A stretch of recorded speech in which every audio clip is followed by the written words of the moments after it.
보건복지부 장관은 의대 정원을 2,000명 늘리기로 발표했습니다. 같은 날 윤석열 대통령도 국무회의에서 2035년까지 의사 1만 5천 명이 추가로 필요한 것으로 추산된다며 보건복지부의 발표에 힘을 실었습니다.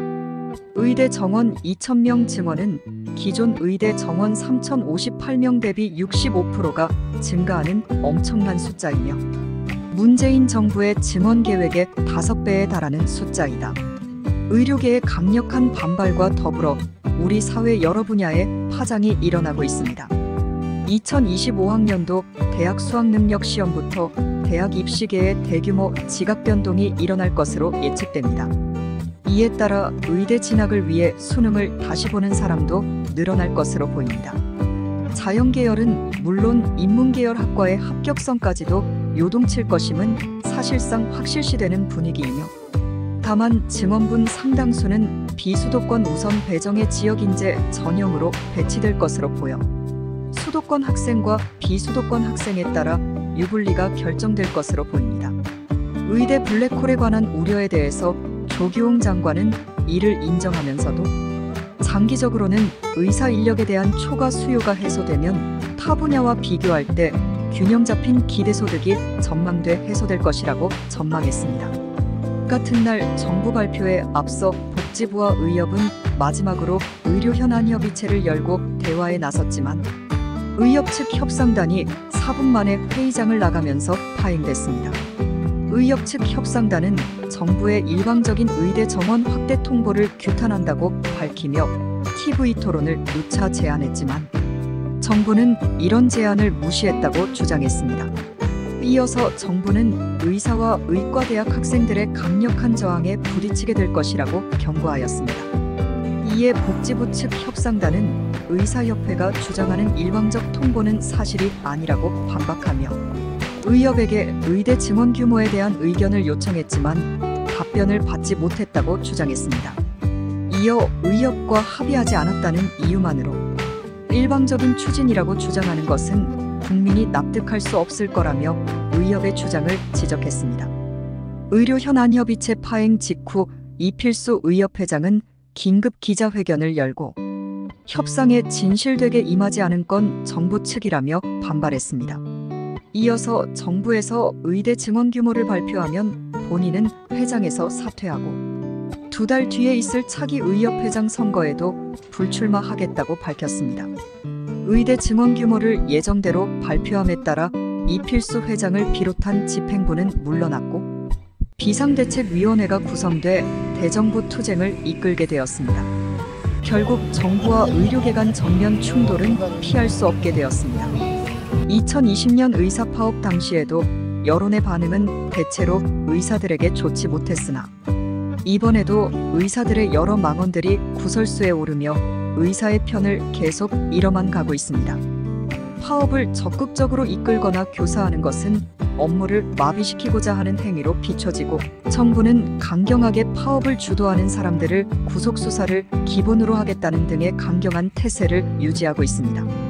2020년 파업과는 달리 2023년 11월 20일부터 금고 이상 선고 시 면허 취소가 시행되었다는 차이가 있는 상황으로 이에 의사협회장, 전공의협회장은 각자의 의사에 따라 행동을 하는 것을 존중한다며 모두 사퇴를 하여 적극적으로 파업을 이끌지는 않게 되었습니다. 그로 인해 전공의들은 개인의 의사로 사직한다는 것을 표명하며 사직서를 제출하거나 재임용을 하지 않게 되는 방식으로 단체 행동을 하게 됩니다. 2020년 파업 당시에는 응급의료와 코로나 진료 같은 필수적인 의료는 챙겨가며 하던 파업이 이번에는 오롯이 병원에 남은 전문의들에게 고스란히 부담이 넘겨지게 되었다는 것이 큰 차이입니다. 이에 정부는 면허 정지 처분 사전 통지서를 발송하는 등 강경한 조치를 취하면서 대통령실에서는 2,000명이라는 증원에는 물러설 수 없다는 입장을 유지해왔다. 수련의와 전공의를 넘어서 전문의, 교수까지도 사직 행렬을 이어가고자 하는 양상으로 번져가는 등 갈등이 점차 악화되고 있습니다. 전공의들은 정부의 면허 정지 통고 등에 대해서 정부가 실제로 전공의 1만 명에게 3개월, 면허 정지를 내리면 전국 모든 종합병원의 정상 진료가 3개월간 멈춥니다. 면허 정지는 실행 불가능한 협박이라고 여깁니다. 정부가 면허 정지 처분을 하면 생길 의료 공백을 메울 방법이 없고 면허 취소 등 더 중한 처분은 아예 못할 것이란 생각으로 전공의들이 버티고 있습니다. 어차피 육체적으로 힘들었는데 이번 기회에 3개월에서 1년쯤 쉬다가 와서 다시 하면 된다는 생각. 폭탄이 터져서 내가 죽으면 너도 병을 못 고치는데 나를 건드릴 수 있느냐는 생각이라고 언론에 전했습니다. 보건복지부는 중범죄 의료인 면허 취소법의 면허, 재교부 요건을 매우 엄격하게 규정해 면허가 취소되면 다시 병원으로 되돌아가지 못하도록 하는 방안을 추진합니다. 이는 의약분업 파업 당시 김재정 전 대한의사협회 회장도 징역 1년 집행유예 2년 판결을 받고 2006년 면허가 취소되었다가 결국 2009년 면허를 재교부받은 사례 등을 반면교사 삼겠다는 입장이라고 밝혔습니다. 일부 전공의들은 군중심리에 파업을 하고 필수 의료 정책, 패키지 등의 정책을 스스로 확인하지 않아 정확히 무슨 내용인지조차 모른다는 증언이 있었습니다. 파업이 금지된 교사나 공무원 등이 최대한 선을 지키며 사회의 반응을 예의주시하며 자신들의 목소리를 냈던 것과도 대조적인 모습입니다. 전공의 의대생들은 이 집단행동에 대해 공개적으로 반대의 의견을 내기 힘들다고 합니다. 상상을 초월하는 압박이 의사사회에서 있고 언론에 그 뜻을 전하려는 전공의와 의대생들은 익명 인터뷰를 요청했다고 합니다.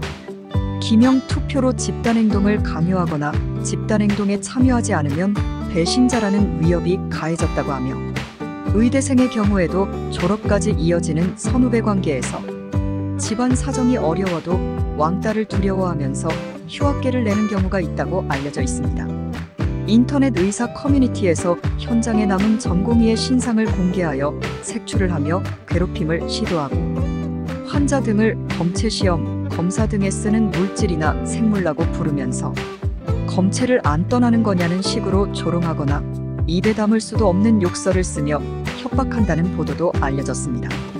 다른 나라의 의과대학 정원 확대에 대해 교수들은 의과대학 정원을 늘린다고 의료계가 파업한 나라는 대한민국이 유일하다며 강하게 비판합니다. 공무원마저 파업을 하는 식으로 유럽은 파업 문화가 발달하였기는 하지만 영국과 같은 그런 나라에서는 최저임금보다 수련의가 시급이 50%가량 많은데 아침 9시부터 밤 9시까지 근무하는 식에 곤란하다고 볼 수 있는 여건이 생겨야 국민의 지지를 얻으며 의사도 파업을 할 수 있습니다. 2024년에도 영국에서 의사를 포함한 공공근로자들의 파업이 있었는데 그들은 생명이 위중한 사람들을 위한 긴급 의료 서비스는 제공하는 것을 원칙으로 합니다. 그래도 그들의 대의가 마땅치 않으면 파업 자체가 반대 여론에 부딪힐 수 있습니다. 자신의 아버지가 NHS 소속 공공의사였던 리시 수낙 총리도 이 파업에 반대했습니다.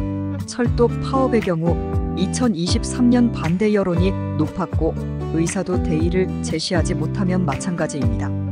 한국처럼 의사와 같이 일하는 사람들조차 의사의 주장에 반대한다면 그 파업의 반대가 심할 것입니다. 유럽 의사들은 한국처럼 과격한 발언으로 논란이 있지는 않았고 보통 한국 노동자와 유사한 주장을 했습니다. 특히 한국과 비슷한 체제인 일본은 의대 정원을 늘렸어도 국민을 먼저 생각해 파업이 없었습니다. 의사들은 우리나라와 인구당 의사 수가 차이가 없다시피 한 일본은 2022년도 이후 의사 인력 과잉을 우려로 의사수 감축을 계획하고 있다고도 합니다. 그렇지만 일본에서는 2024년 2월 기준 의사들이 과로에 시달리는 자신들을 도우라며 OECD 평균 수준으로 증원을 요구하며 서명 운동까지 벌입니다. 저출산이 한국보다 먼저 와서 인구가 빠르게 줄기 때문에 의사 수요가 감소한다는 주장이 있던 것인데 그래도 의사가 부족하여 집에서 사망하는 환자가 있었다는 사례도 있습니다. 노동계 시민단체도 이러한 의사들의 행태를 비판하며 나섰습니다. 양대 노총한 국노총, 민주노총, 경총, 중기중앙회 등 경제단체, 경실련 같은 시민단체가 이를 비판하였습니다. 심지어 기독교, 불교, 유교 등의 종교계조차 대화가 더 중요한 협상 방식임을 강조하며 이를 비판하였습니다. 의사 사직 휴직 및 의대생 휴학이 본격적으로 도입되기 전인데도 2월 16일부터 전공의들이 출근하지 않은 병원도 나왔으며 일부 병원들은 환자들에게 수술과 진료를 취소 연기 통보하는 등 벌써 일반 시민들 의료 공백이 시작됐습니다. 하루 200여 건 수술이 이뤄지는 삼성서울병원은 일단 입원이 예정된 일부 환자들의 수술을 연기했으니 일주일에 1,600건 넘게 수술하는 세브란스 병원도 수술 절반을 취소하기로 했다. 경기도의 한 병원에서는 예정된 폐암 환자의 수술이 연기되기도 했으며 서울의 한 대학병원에서는 갑상선암 수술을 나흘 앞두고 돌연 취소했다. 서울성 모 병원은 환자들에게 수술이나 입원 일정이 조정될 수 있다고 안내할 예정이었으나 사직서를 낸 전공의들이 대부분 복귀 의사를 밝혔다고 전해 현장의 혼선은 계속되고 있습니다. 대학생 커뮤니티 에브리타임의 서울대 게시판에서도 한 이용자가 파업에 동참한 전공의를 비판하는 글을 올렸는데 최소한 수술실이나 응급실은 비우면 안 된다.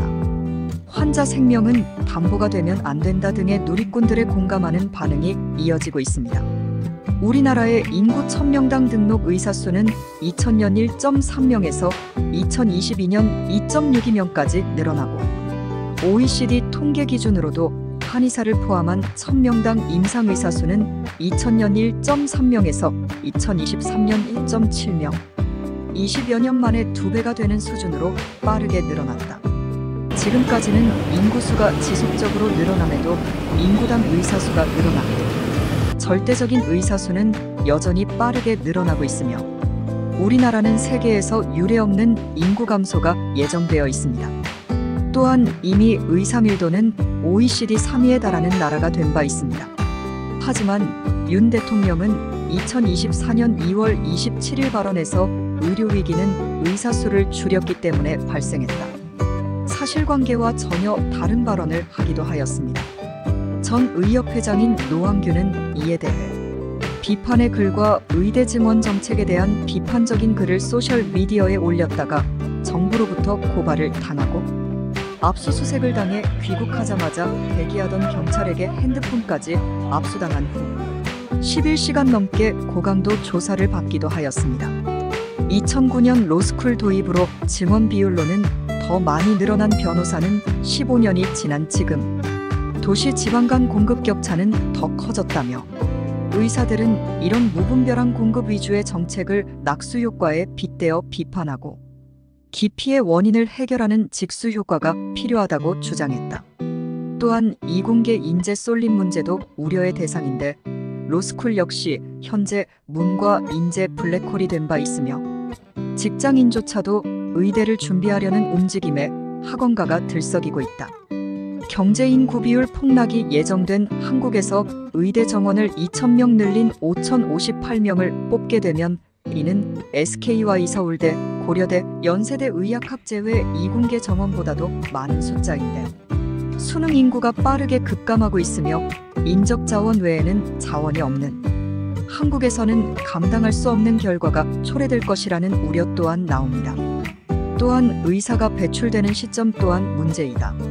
수련 과정을 거쳐 1215년 정도 뒤에 의사가 배출되어 나오기 시작하면 3035년간은 그 과잉 배출된 의사가 유지되는데 우리나라는 세계에서 목도한 바 없는 인구 절벽이 예정되어 있는 바 의사 과잉에 대해서도 걱정해야 합니다.